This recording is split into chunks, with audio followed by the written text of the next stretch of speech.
ওম শান্তি। Good morning. আজ 19শে জানুয়ারি 2026। বাপ দাদা আমাদের উমং উৎসাহ দেন প্রতিদিন, যাতে আমরা ধীরে ধীরে নিজেদের সাজগোজ কমপ্লিট করি, সাজগোজ নষ্ট না করি, আমাদের সাজগোজ কমপ্লিট করে ফেলি আর মন্দিরে যাওয়ার জন্য রওনা হই। তো বাবা আমাদেরকে সাজাতে এসেছেন, প্রতিদিন একটু একটু করে সাজাচ্ছেন। ছোট অবুঝ বাচ্চাদের যেরকম ভুলিয়ে ভুলিয়ে গল্প করতে করতে সাজগোজ করানো হয়, খাওয়ানো হয়, ঠিক তেমন বাবা আমাদের সাথেও করছেন। আমরা ছোট বাচ্চাদের থেকেও ছোট। বাবা যতই বোঝান আমরা বুঝি না, বাবা যতই সাজান আমরা সাজ নষ্ট করে যাই। তো বাবা আজকেও আবার আমাদেরকে সাজাচ্ছেন, গল্প করছেন, গল্প করিয়ে করিয়ে ভুলিয়ে ভুলিয়ে আমাদেরকে সাজাচ্ছেন। তো আজ 19শে জানুয়ারি 2026, প্রাতমূল্যি ওম শান্তি। বাপ দাদা মধুবন।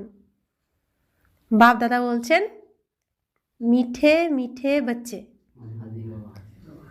তোমাদেরকে এই নেশা রাখতে হবে যে আমি ব্রাহ্মণ তথা দেবতা হচ্ছি। কি মনে রাখতে বলেছেন? আমি ব্রাহ্মণ, অর্থাৎ আমি আশ্রমের জীবনে আছি, আর আমি এই আশ্রমের জীবন থেকে রাজা হতে যাচ্ছি, মহারাজা হতে যাচ্ছি, দেবতা হতে যাচ্ছি। এই নেশা রাখতে হবে। আমাদের ব্রাহ্মণদেরই বাবার শ্রেষ্ঠ মত প্রাপ্ত হয়েছে। আজকের মূল্যের প্রশ্ন, যাদের নিউ ব্লাড, যারা তরুণ, তাদের এখন কোন শখ আর কিসের আনন্দ হওয়া উচিত? উত্তর, এই দুনিয়া যেটা পুরানো আয়রন এজেট হয়ে গেছে, তাকে নতুন গোল্ডের এজেট বানানোর নেশা থাকতে হবে, আনন্দ থাকতে হবে। পুরানোর থেকে নতুন বানানোর শখ হওয়া চাই। কন্যাদের হলো নিউ ব্লাড, তাই নিজেদের সতীর্থদেরকেও ওঠাতে হবে। এই নেশা সর্বদা বজায় রাখতে হবে। ভাষণ করার সময়ও অনেক আনন্দ হওয়া চাই। তো বাবা আজকে কাদেরকে বলছেন? যারা যুবক, যারা তরুণ তরুণী, তাদেরকে আহ্বান করছেন যে তোমরা নিজেদের সমান, নিজেদের মতো যারা আছে প্রত্যেককে উত্তরাধিকারী বানাও। বাবার এই উত্তরাধিকার পাইয়ে দাও। তুমি যতটা পেয়েছো অন্যকেও পাইয়ে দাও, বাবার সমান বানাও। তো তরুণ তরুণীদের আহ্বান কেন করছেন? ছোট শিশু একা কোথাও চলতে পারবে না, সব বলতে পারবে না, তার সাহারা চাই। বৃদ্ধ, তার শারীরিক ক্ষমতা থাকবে না সব কিছু করার জন্য, কিন্তু তরুণ তরুণীরা তারাই একমাত্র সব সেবার জন্য প্রস্তুত থাকতে পারে। তাই বাবা বলছেন যে সময় থাকতেই সব কিছু করতে হয়, সময় পার করে কিছুই হয় না। তো সকলেই ভাবে যে বৃদ্ধ হলে তখন ভগবানের নাম গান করব, আধ্যাত্মিক জীবনে যাব, কিন্তু বৃদ্ধ হলে তখন সাহারার প্রয়োজন হয়, একা চলা যায় না, শারীরিক সেই ক্ষমতা থাকে না, মানসিক সেই ক্ষমতা থাকে না। তাই যুবক অবস্থায় এই আধ্যাত্মিক জীবনে সব থেকে বেশি উপার্জন করা সম্ভব। আজকের মুরলির প্রথমে গীত বেজেছে, হে নিশীথের যাত্রী, ওম শান্তি। বাচ্চারা তো এই গানের অর্থ বুঝতে পেরেছে। এখন ভক্তিমার্গের ঘোর অন্ধকারের রাত তো সম্পূর্ণ হচ্ছে। বাচ্চারা বুঝতে পেরেছে যে আমাদের উপরে এখন মুকুট আসতে চলেছে। এখানে বসে আছে, লক্ষ্য উদ্দেশ্যও আছে, মানুষ থেকে দেবতা হওয়ার। এখানে আমরা বসে আছি, আমাদের উদ্দেশ্য কি? এখানে আসা আর যাওয়া, শুধু এইটুকু জীবনে সুখ পাওয়া, শান্তি পাওয়া, এই ঘর সংসারের মধ্যে সুখ শান্তি পাওয়া, এটুকুই কি আমাদের লক্ষ্য? আমাদের লক্ষ্য কি? যে ভবিষ্যতে আমরা এই স্টেজে আসব, মুকুট পরে আসব, রাজার অভিনয় করতে আসব, এখানে দেবতার অভিনয় করতে আসব। তো আমরা এখন বুঝতে পেরেছি যে আমরা এখানে ঠিক মতো পড়াশোনা করলে, পুরুষার্থ করলে মহারাজার মুকুট প্রাপ্ত করব। তো আমাদের উদ্দেশ্য হলো দেবতা হওয়ার। যেরকম সন্ন্যাসীরা বোঝায় যে তোমরা নিজেকে মোষ মনে করো, তাহলে সেরূপ হয়ে যাবে। যদি নিজেদেরকে মোষ মনে করো তাহলে সেরকমই তোমরা আচরণ করবে। আর এরকমটা এক পরীক্ষা করেও দেখা হয়েছিল। সেটা হলো ভক্তিমার্গের দৃষ্টান্ত। যেরকম এই দৃষ্টান্ত আছে যে রাম বানরদের সেনা নিয়েছিল, রাম বানরদের সেনা নিয়েছিল। তো রামকে শিব বাবা, কাদেরকে তিনি তার সহযোগী বানিয়েছেন? আমরা প্রত্যেকেই, আমাদের আচরণ কেমন ছিল? বাদরের মতো। মন্দ শুনতাম, মন্দ দেখতাম, মন্দ ভাবতাম, মন্দ খেতাম, মন্দ বলতাম, সব কিছুই মন্দ। তো এখন আমাদের ওঠা বসা চলা ফেরা সব বাদরের মতো ছিল। তা আমরা হচ্ছি সেই বাদর সেনা, আর রাম হলেন শিব বাবা। তো বাদরদেরকে তিনি মানুষ বানাচ্ছেন, মানুষ থেকে দেবতা বানাবেন। তোমরা এখানে বসে আছো, জানো যে আমরা দেবী দেবতা ডবল মুকুটধারী হব। যেমন স্কুলে পড়ার সময় বলে আমি এটা পড়ে ডাক্তার হয়ে যাব, ইঞ্জিনিয়ার হয়ে যাব। তোমরা বুঝতে পারো যে এই পড়াশোনা করে আমরা দেবী দেবতা হচ্ছি। এই শরীর ত্যাগ হলেই আর আমাদের মাথার উপর মুকুট হবে। তো যখনই এই শরীর ত্যাগ হবে, আমরা কর্মাতীত অবস্থা প্রাপ্ত করব, ব্রহ্মা বাবার সমান হয়ে যাব, তখন আমরা মুকুট পাবো, মুকুটের অধিকারী হব। এটা তো হলো অত্যন্ত নোংরা ছি ছি দুনিয়া। বাবা ছোট বাচ্চাদের যেরকম বলে যে ছি নোংরা, যায় না যায় না, আমাদেরকেও বলছেন বাবা। নতুন দুনিয়া হলো ফার্স্ট ক্লাস দুনিয়া, পুরানো দুনিয়া হলো একদম থার্ড ক্লাস দুনিয়া। এ তো বিনাশ হয়েই যাবে। নতুন বিশ্বের মালিক নির্মাণকারী অবশ্যই বিশ্বের রচয়িতাই হবে, অন্য কেউ পড়াতে পারবেন না। শিব বাবাই তোমাদেরকে পড়িয়ে শেখাচ্ছেন। বাবা বুঝিয়েছেন যে সম্পূর্ণরূপে আত্ম অভিমানী হয়ে গেলে তো আর কি চাই। তোমরা ব্রাহ্মণ তো আছোই, তোমরা জানো যে আমরা এখন দেবতা হচ্ছি। দেবতারা কত পবিত্র ছিলেন। এখানে তো অনেক পতিত মানুষ আছে, চেহারা যদিও মানুষেরই মতো, কিন্তু চরিত্র দেখো কী রকম আছে।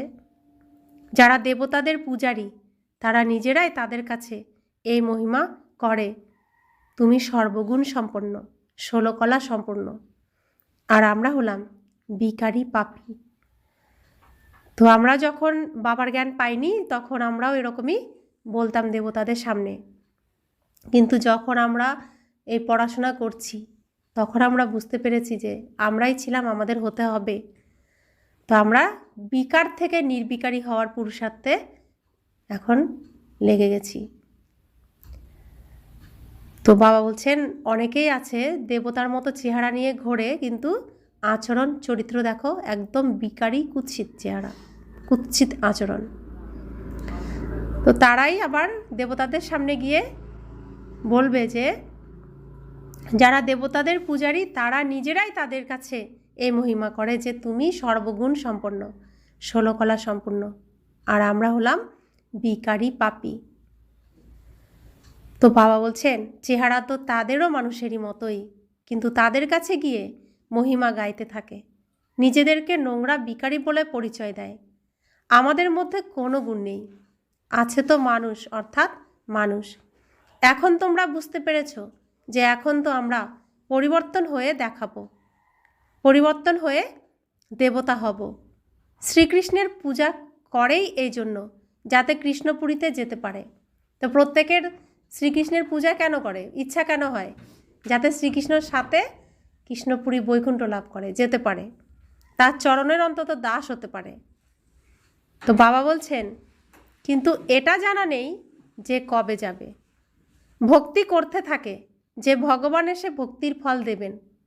প্রথমত তোমাদেরকে এটা নিশ্চয় করতে হবে যে আমাদেরকে কে পড়াচ্ছেন। এটা হলো শ্রী শ্রী শিব বাবার মত। যে কথাগুলো উচ্চারণ হচ্ছে এগুলো যা বলছেন সব কার মত? এটা স্বয়ং ভগবান শ্রী শ্রী শিব বাবার মত, তাই বলা হয় শ্রীমত। শিব বাবা তোমাদেরকে শ্রীমত প্রদান করছেন। যাদের এটা জানা নেই তারা শ্রেষ্ঠ কিভাবে হতে পারবে? তো এখানে আসলাম, শুনলাম, এতদিন যেরকম শুনলাম শাস্ত্রের মতো, তাহলে কোনো লাভ নেই। যদি বিশ্বাস না থাকে যে এখানে ভগবান আছেন, ভগবান স্বয়ং আমাদের পড়াচ্ছেন, তিনি আমাদেরকে পথ দেখাচ্ছেন, তো ততক্ষণ শ্রেষ্ঠ হতে পারবে না। যখন বিশ্বাস হবে যে আমার নিজের বাবা, তখনই বিশ্বাস হবে। এত সব ব্রাহ্মণ শ্রী শ্রী শিব বাবার মতানুসারে চলছে। পরমাত্মার মতই শ্রেষ্ঠ বানায়। যার ভাগ্যে থাকবে তার বুদ্ধিতে বসবে, না হলে তো কিছুই বুঝতে পারবে না। তো বাবা বলছেন, যখন বুঝতে পারবে তখন খুশি হয়ে সাহায্য করতে লেগে যাবে। কেউ কেউ তো আবার জানেই না, তাদের জানাই নেই যে ইনি কে। এজন্য বাবা কারো সাথে সাক্ষাৎকার করেন না। তারা তো আরোই নিজেদের মত বের করবে। শ্রীমতকে না জানার কারণে তারাও নিজের মত দিতে শুরু করে দেবে। এখন বাবা এসেছেনই, বাচ্চারা তোমাদেরকে শ্রেষ্ঠ বানানোর জন্য। বাচ্চারা জানি যে 5000 বছর পূর্বের ন্যায়, বাচ্চারা জানে যে 5000 বছর পূর্বের ন্যায় বাবা আমাদের সাথে এসে মিলন করেছেন। পৃথিবীতে তো ভগবান এসেছেন, তাকে কি সবাই পাচ্ছে, অনুভব করছে, দেখছে, তার কথা শুনতে পাচ্ছে? তিনি কাদের সাথে কথা বলেন? ভগবান এসে কাদের সাথে কথা বলছেন? যারা তাকে চিনেছে, জেনেছে, বুঝেছে, বাবা মেনেছে, যারা বাবার বাচ্চা হয়েছে শুধুমাত্র এই পৃথিবীতে, তারাই বাবার কথা শুনতে পাচ্ছে, বা বাবা শুধু তাদের সাথেই কথা বলেন, অন্যদের সাথে কথা বলেন না। আর এটা কি সামনেই তো ঘটছে, তাই না? তো এটাই হচ্ছে মায়ার দুনিয়ায়, তাকেও মায়ার আশ্রয় নিতে হচ্ছে। তো তিনি সামনেই আছেন সবার, কিন্তু কেউ দেখতে পাচ্ছে না। কেউ দেখতে পাচ্ছে, কোটিতে কেউ, তাই না? তো এটা এখানেই তো প্রমাণ না, এ মায়ার দুনিয়া যে এটা সত্যটাকে কেউ চিনতে পারছে না, বুঝতে পারছে না। সত্য কিন্তু সামনেই রয়েছে। তো শাস্ত্রের এই কথাগুলো কি প্রমাণ হয়ে যাচ্ছে না? সত্য বলছে না আমাকে যথার্থ রূপে, আমি যেমন আমাকে যথার্থ রূপে কতিপয় কেউই জানতে পারবে। শাস্ত্রে ওরাই শোনায় যে শ্রীকৃষ্ণকে পেতে গেলে কারা পাবে? একটা চুলকে 10,000 ভাগ করলে যে একটা অংশ বেরোবে, এই ধরনের ভাগে যে পড়বে সে শ্রীকৃষ্ণকে পাবে বা অনুভব করবে। এটা শাস্ত্রে আছে, বলে, 1000বার বলে, কিন্তু বুদ্ধিতে বসে না। তার মধ্যে যাদের ভাগ্যে আছে, যারা প্রকৃত শ্রীকৃষ্ণকে ভালোবাসে, সে 10,000 ভাগের এক অংশ যে, সেই তাকে পাবে। তো ব্রহ্মাকে কারা পেয়েছে? তো ব্রহ্মা তো শ্রীকৃষ্ণ না, তাহলে তাকে কি সবাই পাচ্ছে, মানছে? বুঝতেই পারছে না। তাহলে ওই 1 ভাগের মধ্যে কারা পড়ছে? আমরা পড়ছি না? তো আমরা যখন পড়েছি, তাহলে এই ভাগ্যটা তো আমাদের হয়েছে, তাই এই ভাগ্যটাকে সফল বানাতে হবে না? তো একটা স্কুলে কত স্টুডেন্ট ভর্তি হয়, ডাক্তার কয়জন হয়, জজ কতজন হয়, একই তো পড়া, তাই না? তো তার থেকেও কত ভাগ্য আমাদের প্রাপ্ত হয়েছে। তাহলে কিভাবে আমাদের পড়তে হবে, কিভাবে আমাদের চলতে হবে, বাবা আমাদেরকে সেটাই বোঝাচ্ছেন। তো বাবা 5000 বছর পূর্বের ন্যায় বাবা আমাদের সাথে এসে মিলন করেছেন। যাদের জানা নেই তারা এরকম সাড়া দিতে পারবে না। পড়াশোনার প্রতি বাচ্চাদের খুব নেশা থাকতে হবে। এটা হলো বড় উঁচু পড়াশোনা, কিন্তু মায়াও প্রবল বিরোধী। তোমরা জানো যে আমরা সেই পড়া পড়ছি যার দ্বারা আমাদের মাথার উপর ডবল মুকুট আসবে। ভবিষ্যতে জন্মান্তরের জন্য ডবল মুকুটধারী হব। তো ওখানে পড়াশোনা করে হায়েস্ট ডাক্তার, ব্যারিস্টার, জাজ, এসব আইএস অফিসার, তাও কিছু দিনের জন্য। আর এখানে পড়াশোনা করলে রাজার মুকুট পাবো, তাই না?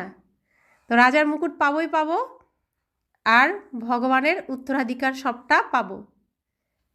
আর এটা এক জন্মের জন্য না, কিছু সময়ের জন্য না, জন্ম জন্মান্তরের জন্য, পুরোটার জন্য না। তাহলে আমাদের কেমন পড়াশোনা করা উচিত? তো বাবা বলছে তাই এর জন্য পুনরায় এরকম সম্পূর্ণরূপে পুরুষার্থ করতে হবে, অর্থাৎ প্রচেষ্টা করতে হবে, পড়াশোনা করতে হবে, এক করে দিতে হবে, দিন রাত পড়াশোনা এমনভাবে করতে হবে। কালকে অব্যক্ত বাপদাদা কি বলেছেন? তীব্র পুরুষার্থ, মানে এরোপ্লেনের মতো স্পিডে করতে হবে, এখন উঠতে হবে। হ্যাঁ, হেঁটে হেঁটে হবে করবো, এরকম করলে আর হবে না। তো বাবা বলছেন একে বলা হয় রাজযোগ, বড়ই আশ্চর্যপূর্ণ। বাবা সর্বদাই বোঝাচ্ছেন যে লক্ষ্মীনারায়ণের মন্দিরে যাও, পূজারীদেরকেও তোমরা বোঝাতে পারো। পূজারীরাও কাউকে বসে বোঝাবে যে এই লক্ষ্মীনারায়ণ কিভাবে এই পদ প্রাপ্ত করেছেন, এনারা বিশ্বের মালিক কিভাবে হয়েছেন। এরকম এরকম কথা বসে শোনালে পূজারীরা মেনে নেবেন। তোমরা বলতে পারো যে আমরা আপনাকে বোঝাচ্ছি যে এই লক্ষ্মীনারায়ণও এই রাজ্য কিভাবে প্রাপ্ত করেছেন। গীতাতেও ভগবান উবাচ আছে, তাই না? আমি তোমাদেরকে রাজযোগ শিখিয়ে রাজাদেরও রাজা বানাচ্ছি। স্বর্গবাসী তো তোমরাই হও। তাই বাচ্চাদেরকে অনেক নেশায় থাকতে হবে। আমরা এরকম তৈরি হচ্ছি। বাবা গ্যারান্টি দিয়ে বলছেন তোমরা স্বর্গে যাবে, আর আমরা কি জানি, বিশ্বাস হচ্ছে না। ভগবান অনুভব করাচ্ছেন, স্বর্গের সিন সামনে নিয়ে আসছেন, আমরা তারপরেও ছোট বাচ্চাদের আমরা শেখাই লৌকিকে, তাদের থেকেও আমরা অধম। এত ভুলিয়ে ভুলিয়ে বাবা কত কিছু বলে বলে আমাদেরকে একটাই শুধু বলছেন, তুমি নিজে আত্মা, তোমার বাড়ি পরমধাম, যেতে হবে পরমধাম, আসতে হবে বৈকুণ্ঠ, এটুকুকেই মনে রাখো। আর সেজে গুজে নাও, চলো না, রেডি হও না, তাড়াতাড়ি তাড়াতাড়ি পরিষ্কার হও না, তাড়াতাড়ি সাজগোজ করো না, চলো মন্দিরে যাব তোমাদেরকে নিয়ে। এটাই তো বাবা বলেই যাচ্ছেন, আর আমরা কি করছি? তো বাবা বলছেন যদিও নিজেদের চিত্র আর রাজার চিত্র এখানে একসাথে বের করো, নিচে তোমাদের চিত্র, উপরে রাজার চিত্র হবে, এতে বেশি খরচা তো হবে না।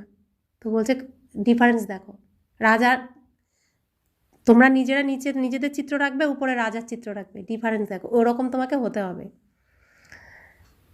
রাজার পোশাক তো শীঘ্রই তৈরি হতে পারে, তাই প্রতি মুহূর্ত স্মরণ রাখো আমরা দেবতা হতে চলেছি। উপরে শিব বাবার চিত্রও রাখতে হবে। তো উপরে রাজার চিত্র কোনটা? লক্ষ্মীনারায়ণ। আর নিচে নিজেদেরকে রাখতে হবে। ওই যে কল্পবৃক্ষে রয়েছে না, কল্পবৃক্ষের শিকড়ে আমরা, উপরে শ্রীকৃষ্ণ লক্ষ্মীনারায়ণ, তো সেরকম। আর তার উপরে শিব বাবার চিত্র রাখতে হবে। এরকম চিত্রও বের করতে পারো। তোমরা মানুষ থেকে দেবতা তৈরি হচ্ছ, এই শরীর ছেড়ে আমরা গিয়ে দেবতা হব, কেননা এখন আমরা এই রাজ্য শিখছি। তাই এই চিত্রও সহায়তা করবে। উপরে শিব বাবা, পরে রাজা রূপের চিত্র, নিচে তোমাদের সাধারণ চিত্র। শিব বাবার থেকে রাজযোগ শিখে আমরা দেবতা ডবল মুকুটধারী তৈরি হচ্ছি। চিত্র রাখা থাকলে কেউ জিজ্ঞাসা করলে তো আমরা বলতে পারবো আমাদের শিক্ষক হলেন এই শিব বাবা। চিত্র দেখার সাথে সাথে বাচ্চাদের নেশা চড়ে যাবে। দোকানেও এই চিত্র রাখতে পারো। ভক্তিমার্গে বাবা নারায়ণের চিত্র রাখতেন, পকেটেও থাকতো। তোমরাও নিজেদের ফটো রেখে দাও, তো স্মরণে থাকবে যে আমরা দেবী দেবতা হচ্ছি। ব্রহ্মা বাবা নিজে নারায়ণ হবেন, তো নারায়ণের চিত্র পকেটে রাখতেন, মালার লকেটে রাখতেন, যখন ঘুমাতেন সাথে নারায়ণের ছবি রাখতেন সব সময়। তো তিনি নারায়ণ হবেন, জ্ঞানে এসেছেন তখন জানেন যে তিনি নারায়ণ হবেন, তখন আরও বেশি করে রেখেছেন, এমনটা হব। তো বাবা বলছেন 33 কোটি দেবী দেবতা হবে, তুমি কোন দেবতা হতে চাও তুমিও সেই দেবতার চিত্র রেখে দাও, আর তেমন তৈরি হয়ে যাও। আর নারায়ণের মতো হতে চাইলে, অষ্টরত্নে আসতে চাইলে নারায়ণের চিত্র রাখো, আর তেমন লক্ষ্যই রাখো এটা, যে এটা হতে হবে আমাকে। তো বাবা বলছেন বাবাকে স্মরণ করার উপায় খুঁজতে হবে। বাবাকে ভুলে গেলেই নিচের দিকে নামতে থাকবে, বিকারে পড়ে গেলে তখন আবার লজ্জা আসবে। এখন তো আমি আর এই দেবতা হতে পারবো না, হার্ট ফেল হয়ে যাবে। এখন আমি দেবতা কিভাবে হব? বাবা বলছেন যে বিকারে যারা পড়ে যাচ্ছে তাদের ছবি বের করে দাও। বলো তোমরা স্বর্গে যাওয়ার যোগ্য নও, তোমাদের পাসপোর্ট শেষ হয়ে গেছে। নিজেও অনুভব করবে যে আমি তো পড়ে গেছি, এখন আমি স্বর্গে কি করে যাব। যেরকম নারদের উদাহরণ দেওয়া হয়েছে, তাকে বলা হয় তুমি আগে নিজের মুখ দেখো, লক্ষ্মীকে বরণ করার যোগ্য। তো নারদের তো খুব শখ লক্ষ্মীকে বরণ করবে, আর অভ্যাসটা কি বাদরের মতো, একবার এখানে লাফ দেয়, একবার ওখানে লাফ দেয়, এর ঘরে যায় ওর ঘরে যায়, আর কি বিশৃঙ্খলা সৃষ্টি করে দেয়, এর মনে ওর মনে হালচাল এনে দেয়। তো এদিকে শখ রয়েছে লক্ষ্মীকে বরণ করবে, বাবা বলছেন আগে বান্দরপনা তো ছোড়ো, স্থির তো হও।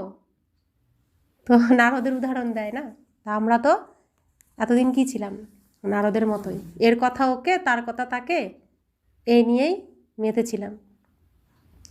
তো বাবা বলছেন লক্ষ্মী হও নারায়ণ হও, লক্ষ্মীকে বরণ করার জন্য লক্ষ্মীর মতোই তো হতে হবে না। তো বাবা বলছেন যখন নারদকে বলল যে তুমি আগে নিজের মুখ দেখো, লক্ষ্মীকে বরণ করার যোগ্য, তো আয়না ধরে দিলেন সামনে, তখন বাদরের মুখ দেখা গেল, আয়নাতে বাদরের মতো মুখ দেখা গেল। তো বাবা বলছেন যে মানুষের মধ্যেও লজ্জা আসবে যে আমার মধ্যে তো এই বিকার আছে, পুনরায় আমরা শ্রীনারায়ণকে বা শ্রীলক্ষ্মীকে কিভাবে বরণ করব। বাবা যুক্তি তো সবাইকেই বলে দেন, কিন্তু অনেকে বিশ্বাসই করে না, বিকারের নেশা এসে যায়, তো মনে করে যে এই হিসাবে আমরা রাজাদেরও রাজা ডবল মুকুটধারী কিভাবে হব। পুরুষার্থ তো করতেই হবে। বাবা বোঝাচ্ছেন যে এরকম যুক্তি রচনা করো আর সবাইকে বোঝাতে থাকো, এই রাজযোগে স্থাপনা হচ্ছে, এখন বিনাশ সামনে দাঁড়িয়ে আছে, দিন দিন তুফান আরও প্রবল হতে থাকবে, বম ইত্যাদিও তৈরি হচ্ছে, তোমরা এই পড়াশোনা করছো ভবিষ্যতের উঁচু পদ পাওয়ার জন্য, তোমরা একইবার পতিত থেকে পবিত্র তৈরি হচ্ছ। মানুষ থোড়াই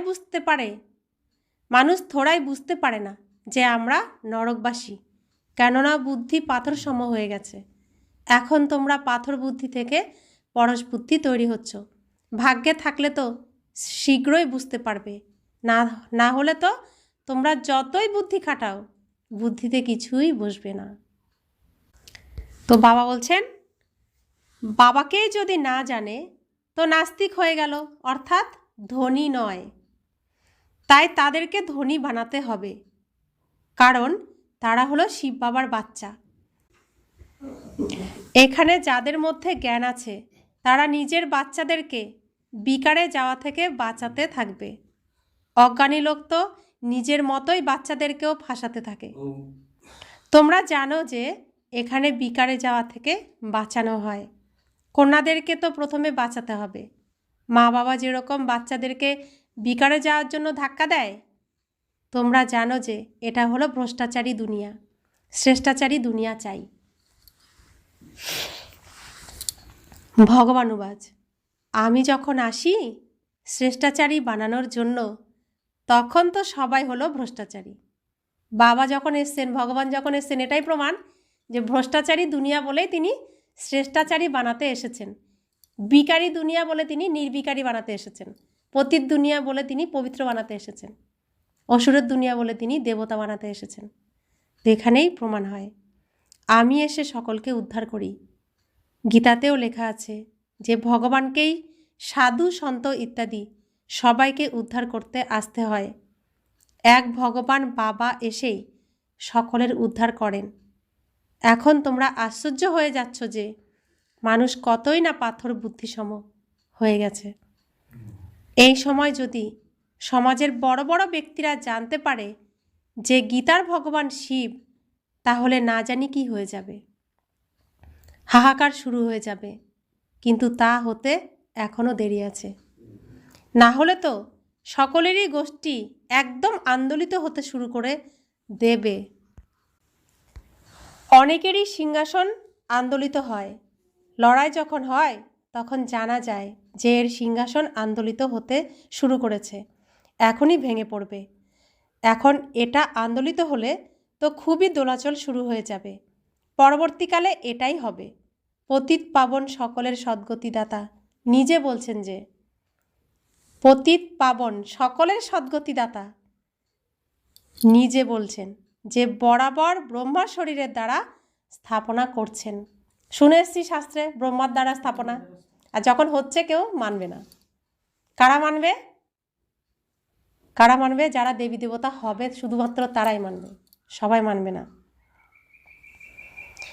সকলের সদ্গতি দাতা অর্থাৎ উদ্ধার করছেন, সকলের সদ্গতি অর্থাৎ উদ্ধার করছেন। সদ্গতি দাতা ভগবান। ভগবান উবাচ, ভগবান বলছেন এটা হলো পতিত দুনিয়া, এদের সকলকে উদ্ধার আমাকেই করতে হবে।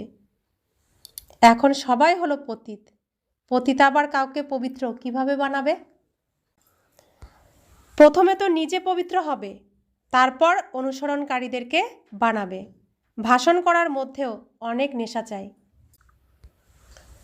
কন্যাদের হলো নিউ ব্লাড, তোমরা পুরাতন থেকে নতুন বানাচ্ছ। তোমাদের আত্মা যেটা পুরানো আয়রন এজেট হয়ে গেছে, এখন নতুন গোল্ডেন এজেট তৈরি হচ্ছে, খাদ বেরিয়ে যাচ্ছে। তাই বাচ্চাদের খুব শখ রাখতে হবে, নেশা বজায় রাখতে হবে, নিজের সতীর্থদের ওঠাতে হবে। গাওয়া হয় যে গুরু মাতা, মাতা গুরু কবে হয় সেটাও এখন তোমরা জেনে গেছো। এ রচনা কিভাবে হলো? এ যজ্ঞে মাতা কে হয়েছেন? মাম্মা। মাম্মা মায়ের, ব্রহ্মা মায়ের দ্বারা তো আমাদের জন্ম হয়েছে। লোক অরিজিনালি এই যজ্ঞ সামলেছেন কে? মা হিসেবে মাম্মা পুরোটাই। তো এর জন্য তিনি হয়ে গেলেন কি? গুরু। আর সৃষ্টিতে এর জন্য মায়েরা কি? গুরু, গুরু মাতা। তো পিতার থেকেও মাকে আগে স্থান দেওয়া হয় বাচ্চাদের কাছে, মাই তো আগে থাকে না। সৃষ্টিটা তো এভাবে রচনা হচ্ছে না, এভাবেই এই যে এই ব্রহ্মাকুমারী আশ্রমে যেভাবে রচনা হচ্ছে এটাই সৃষ্টিতেও সেভাবে রচনা হয়ে যাচ্ছে। জগদম্বাই পুনরায় রাজরাজেশ্বরী হন, তারপর তো সেখানে কোনো গুরুই থাকবে না। গুরুদের পরম্পরা এখনই চলতে থাকে। বাবা এসে মাতাদের উপর জ্ঞান অমৃতের কলস রেখেছেন। শুরু থেকে এইরকম হয়। সেন্টারের জন্য বলে যে ব্রহ্মাকুমারী চাই, বাবা তো বলেন যে তোমরাই পরিচালনা করো। সাহস নেই? বলেন না বাবা টিচার চাই, এটাও ঠিক আছে, মান দেয়। আজকাল দুনিয়াতে একে অপরকে মেয়েকই সম্মান দেয়, দেখানো সম্মান দেয়। আজ প্রাইম মিনিস্টার, কাল তাকে সরিয়ে দেয়। স্থায়ী সুখ কারোরই প্রাপ্ত হয় না। এই সময়ে বাচ্চারা তোমাদের স্থায়ী রাজ্যভাগ্য প্রাপ্ত হচ্ছে। বাবা তোমাদেরকে কত ভিন্ন ভিন্নভাবে বোঝাচ্ছেন। নিজেকে সর্বদা প্রফুল্লিত রাখার জন্য খুব ভালো ভালো যুক্তি বলে দেন। শুভ ভাবনা রাখতে হবে, তাই না? অহো, আমরা এই লক্ষ্মীনারায়ণ হতে চলেছি। তথাপি যদি কারোর ভাগ্যে না থাকে তো প্রচেষ্টাও বা কী করবে? বাবা প্রচেষ্টা করার কৌশল তো বলে দেন। প্রচেষ্টা ব্যর্থ যায় না, এটা তো সর্বদাই সফল হয়। রাজধানী স্থাপন হয়েই যাবে, বিনাশও মহাভারত লড়াই এর দ্বারাই হতেই হবে। পরবর্তীকালে পুরুষার্থ করে তোমরা যত শক্তিশালী হবে তখন এইসব আসবে। এখন বুঝতে পারবে না, পুনরায় তো তাদের রাজত্বই চলে যাবে। কত গুরু আছে, এমন কোনো মানুষ নেই যে কোনো গুরুর অনুগামী নয়। এখানে তোমাদের এক সদ্গতি দাতা সদ্গুরু প্রাপ্ত হয়েছে। চিত্র বড়ই ভালো। এটা হলো সদ্গতি অর্থাৎ সুখধাম, এটা হলো মুক্তিধাম। চিত্রের মধ্যে আছে না মুক্তিধাম আর স্বর্গ, বাবা চিত্র দিয়ে বোঝাচ্ছেন আমাদেরকে। বুদ্ধিও বলে আমরা সকল আত্মারা নির্বাণ ধামে থাকি, যেখান থেকে পুনরায় এই আওয়াজের দুনিয়ায় আসতে হয়। তো বাড়িতে আমরা কেমনভাবে থাকি? পুরো চুপচাপ স্থির, কোনো সংকল্প নেই, শান্ত একদম। সেখান থেকে আমরা এখানে কোথায় আসি? যেখানে আওয়াজ হয়, পৃথিবীতেই আওয়াজ হয়। আমরা হলাম সেখানকারই বাসিন্দা। এই খেলা ভারতেই তৈরি হয়ে আছে। শিব জয়ন্তীও এখানেই পালন করা হয়। বাবা বলেন আমি এসেছি, কল্পের পরে পুনরায় আসব। এই যে এসেছি, আবার সামনের কল্পে, এই কল্প মানে এই সিনেমা শেষ হলে আবার আমি আসব। আগের গল্পে এসেছি, এখন এসেছি, আমি আবার আসব। প্রত্যেক 5000 বছর পর বাবা আসতেই স্বর্গ উদ্যান তৈরি হয়ে যায়। তারা বলেও যে যীশুখ্রিস্টের এত বছর পূর্বে স্বর্গ উদ্যান ছিল, স্বর্গ ছিল, এখন নেই, পুনরায় হবে। তো অবশ্যই নরকবাসীদের বিনাশ, স্বর্গবাসীদের স্থাপনা হতে হবে। তাহলে আমাদের কি হচ্ছে? স্থাপনা হচ্ছে। আর বিনাশ কাদের হবে? যারা বিপরীতে থাকছে, ব্রহ্মাকুমারী আশ্রমের বিপরীতে যারা থাকছে তাদের বিনাশ হবে। আর যারা ব্রহ্মাকুমারী আশ্রমের মতে চলছে তাদের কি হবে? স্থাপনা হয়ে যাচ্ছে, স্থাপিত হয়ে যাচ্ছে। তোমরাই স্বর্গবাসী তৈরি হচ্ছ, নরকবাসীরা সকলেই বিনাশ হয়ে যাবে। তারা তো মনে করে যে এখনো এত লক্ষ বছর বাকি আছে। তো বাবা বলছেন,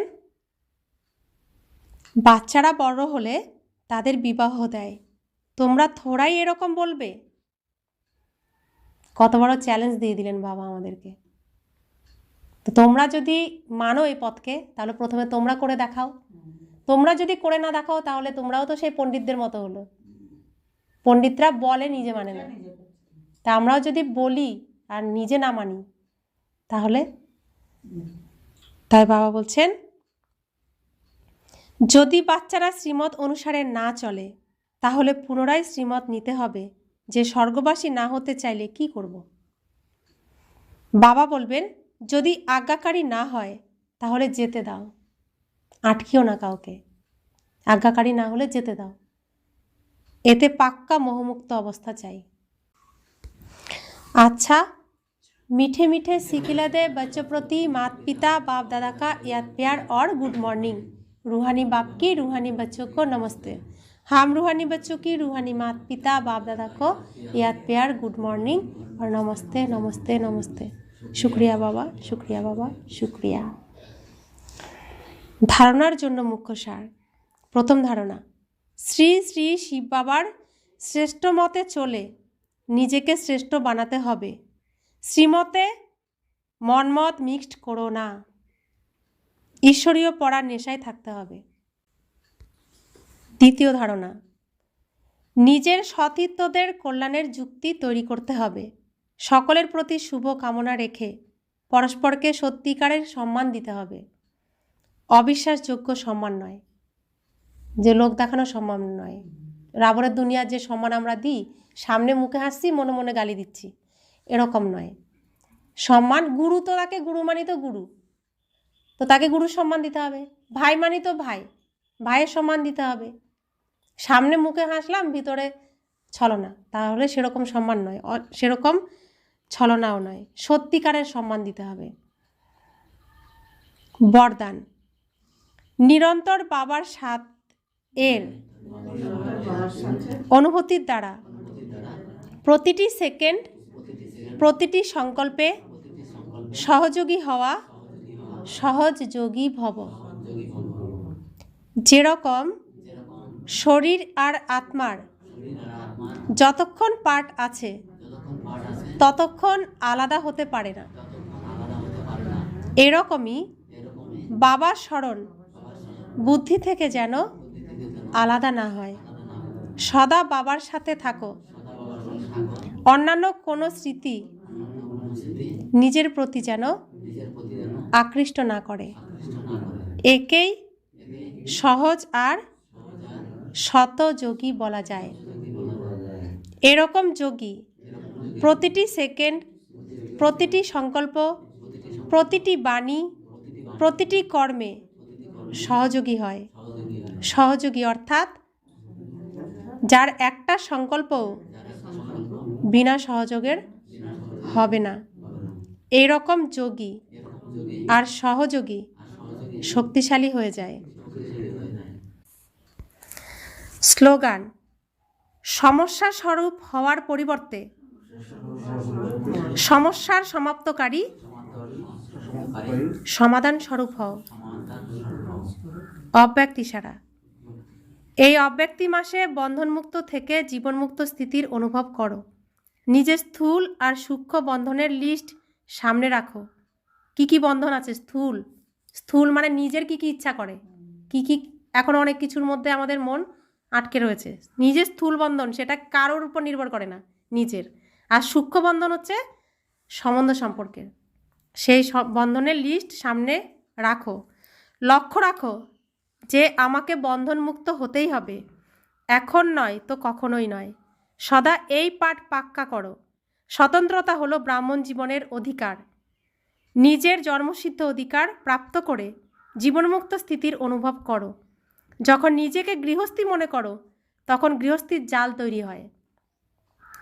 গৃহস্থী হওয়া অর্থাৎ জালে ফেসে যাওয়া, ট্রাস্টি অর্থাৎ মুক্ত। তো পরিবার কার? বাবার। এই পরিবারটা আমি কেন পেয়েছি? হিসাব নিকাশ মেটানোর জন্য পেয়েছি। আসলে আমি আত্মা, এই রূপে অভিনয় করে আমাকে মেটাতে হবে, অভিনয়টা কমপ্লিট করতে হবে আমাকে। অভিনয় কমপ্লিট করলে আমার হিসেব নিকেশ চুক্ত হবে। তো বাবার পরিবার এটা, বাবার পরিবারে আমি এসেছি, আমি হিসাব মেটাতে এসেছি, এটা আমার নয়। আর যদি ভাবে এটা আমার সংসার, তো এই জালে, এটাকে বলে অভিমন্যুর চক্রবিউ। এতে ঢোকা যায়, বেরোতে পারে না। বেরোনোর রাস্তা কারোর জানা নেই। কার জানা ছিল? অর্জুন। আমরা কারা? অর্জুন।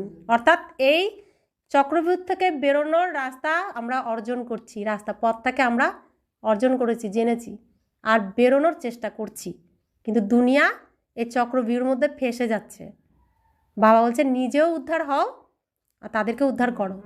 আমার সংসার, আমার সব কিছু, এটা যারা ভাববে তারা এই জালে জড়িয়েই যাবে, বেরোতে পারবে না। আর যারা ভাববে বাবার পরিবার, আমি দেখাশোনা করছি, আমি এই অভিনয় পেয়েছি এখানে, এই অভিনয়টা আমাকে ঠিকঠাক করতে হবে, তারা মুক্ত হতে পারবে আর হিসাব নিকাশও সমাপ্ত করতে পারবে। হিসাব নিকাশ সমাপ্ত করলেই বাবার সমান হব, বাবার সমান হলেই বাবার সাথে ঘরে ফিরবো, তাই না? আর বাবার ইচ্ছেন সাথে করে নিয়ে যেতে। ওম শান্তি।